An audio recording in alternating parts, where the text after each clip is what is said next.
সংস্কার ও নির্বাচনের আকাঙ্ক্ষা নিয়ে নতুন বছরের যাত্রা শুরু করলো বাংলাদেশ। এখনো সুনির্দিষ্ট কোনো রোডম্যাপ না থাকলেও বিএনপি সহ বিভিন্ন দল দ্রুত নির্বাচনের জন্য অন্তর্বর্তী সরকারের উপর চাপ বাড়াবে বলেই দলগুলোর নেতারা বলছেন। চাপ বাড়তে পারে সংস্কার প্রশ্নেও। সংস্কার আগে নাকি নির্বাচন আগে, এ নিয়ে অন্তর্বর্তী সরকারের সঙ্গে রাজনৈতিক দলগুলোর মধ্যে বাড়ছে দূরত্ব।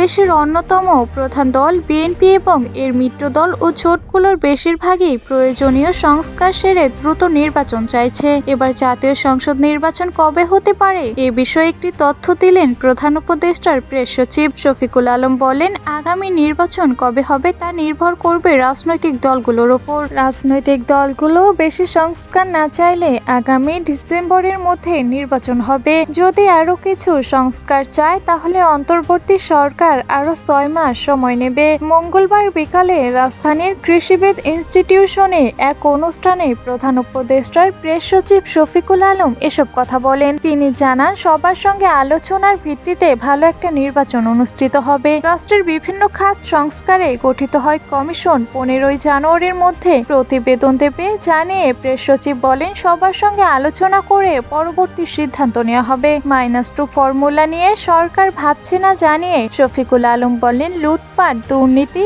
ও জুলাই আগস্টে গণহত্যায় জড়িতদের রাজনীতি করার কোনো অধিকার নেই।